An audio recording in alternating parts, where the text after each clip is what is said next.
Assalamu alaikum, dear students. This is day 11 of 21 days, 21 corrections. Yesterday, we have discussed the use of a and an with countable and uncountable noun. Today, we are going to discuss the use of the with countable and uncountable nouns. Countable nouns वो noun हैं जिन्हें हम count कर सकते हैं. So, if I say book, so book जो है वो books भी हो सकता है. बट इफ आई से मिल्क, सो मिल्क की प्लूरल नहीं है हमारे पास, तो हम मिल्क्स नहीं कह सकते. सो बुक जो है वो काउंटेबल नाउन है, इसे काउंट किया जा सकता है, इसे गिना जा सकता है. इसके लिए हमारे पास जब हम इसे मैयर करेंगे तो हम नंबर में मैयर कर सकते हैं. लेकिन जो अनकाउंटेबल नाउन है उसको हम क्वांटिटी में मेजर करते हैं. ठीक है, और ऐसा नहीं हो सकता कि हम उसको प्लूरल कर सकते हैं. तो मिल्क्स नहीं हो सकता, अ पैक ऑफ मिल्क हो सकता है, लेकिन हम मिल्क्स नहीं कर सकते क्योंकि ये मेजर जो है ये क्वांटिटी में होता है, ये नंबर में मेजर नहीं होता.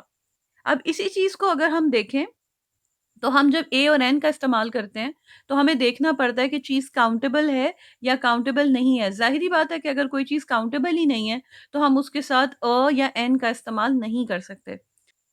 We do understand that the is used when we are referring to a specific thing.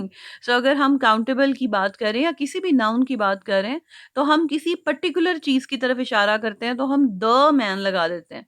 तो he is the man. अब he is the man का मतलब है कि ये वही आदमी है. It is the book. तो ये वही किताब है. सो हम वही वाली जो सेंस है, मतलब हम एक पर्टिकुलर किताब की तरफ, पर्टिकुलर इंसान की तरफ इशारा कर रहे हैं तो फिर हम द लगा देते हैं. ठीक है, सो ये तो हमारा काउंटेबल नाउन के अंदर है. अब जो अनकाउंटेबल नाउन है उसके लिए हम द का इस्तेमाल नहीं करते. ठीक है, सो काउंटेबल नाउन में तो आपको पता है कि अगर हम जनरल वे में बात कर रहे हैं तो हम जिसका इस्तेमाल करेंगे वो है ए और एन. सो हम काउंटेबल नाउन के साथ किसी ना किसी आर्टिकल का इस्तेमाल तो कर रहे होते हैं. So if it is general then we are using a and an, and if it is particular then we are using the. लेकिन जब हम अनकाउंटेबल की बात करते हैं तो वो इन अ पर्टिकुलर वे जब रिफर करेगा. ठीक है, तो हम अगर हमारा अनकाउंटेबल नाउन जो है वो एक खास तरीके से या in a specific context we are referring to the uncountable noun, then the is used. But when we are talking about uncountable nouns, we are not going to use a, an, and we can only use the when we are referring to the uncountable noun in a particular way. I have written down some examples for your convenience. The computers are used in many ways. Please plug in the computer. Please plug in a computer. अब आप ये देखें कि पहली मिसाल के अंदर लिखा है the computers are used in many ways. So हमारे सामने है computers. Now computers is a countable noun, इसी वजह से इसका हमारे पास प्लूरल मौजूद है. ठीक है, तो ऐसा नहीं हो सकता था कि लिखा होता wisdoms are used in many ways, क्योंकि विजडम अनकाउंटेबल नाउन है. कंप्यूटर क्योंकि काउंटेबल नाउन है इसलिए इसका प्लूरल है. So now the question is whether we are going to use this the or not. अब देखें, computers are used in many ways में हम कंप्यूटर्स की जब बात कर रहे हैं तो ये एक जनरल वे है. It's about all computers. So generally computers are used in many ways. So ये जो हमने द लगाया है ये गलत है. अच्छा, नीचे वाला जुमला देखें, please plug in the computer. Now I am talking about a specific computer. So may be I am pointing towards my computer, और perhaps there is one computer in the room और one computer in the house. So when I say please plug in the computer, it's understood that I am talking about a particular computer. So यहाँ पे जो हमारा the का इस्तेमाल है ये correct है. हमारे पास जो तीसरा जुमला है वो है please plug in a computer. अब ये हमें समझना पड़ेगा अपने जुमले के एतबार से, क्योंकि जो राइटर होगा या स्पीकर होगा उसको सेंस कंफर्म होती है, क्लियर होती है कि वो क्या कहना चाह रहा है. So please plug in a computer और the computer both can be correct, but it depends on the speaker कि वो किस चीज को रिफर कर रहा है. So please plug in a computer का मतलब ये है कि there are multiple computers in the house, in the room, in the office, and you are asking someone, requesting someone to plug in any of the computers. ठीक है, so let's say I'm sitting in a seminar room और मैं clerk से कहती हूँ कि please plug in a computer. So that means he can plug in, he और she can plug in any computer.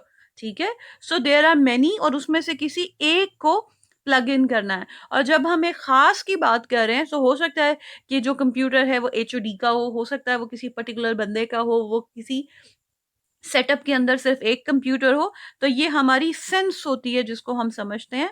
सो अगर the noun that we are talking about is singular, तो उसकी फॉर्म सिंगुलर है। So we can use a, an और the. ये depend करेगा कि हम जो ए, एन और द का इस्तेमाल करें। ए और एन का मतलब होगा कि हम किसी भी कंप्यूटर की बात करें, इनडेफिनेट है, और द का मतलब होगा कि ये डेफिनेट है। इसके साथ ही हम प्लूरल जो है उसमें द का इस्तेमाल सिर्फ तब करते हैं when we are talking about something specific, when we are referring to something specific. ठीक है।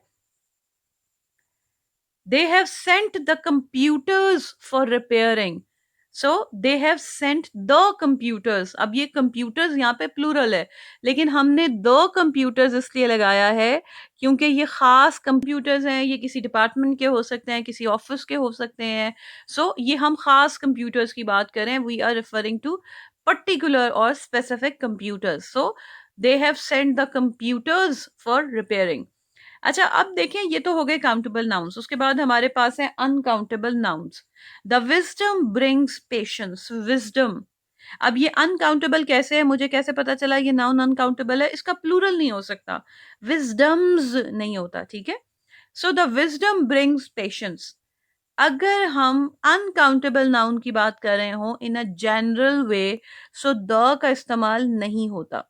एंड व्हेन आई से कि ये द का इस्तेमाल नहीं होगा, तो डब्ल्यू से हम जुमला शुरू करेंगे और डब्ल्यू कैपिटल होगा।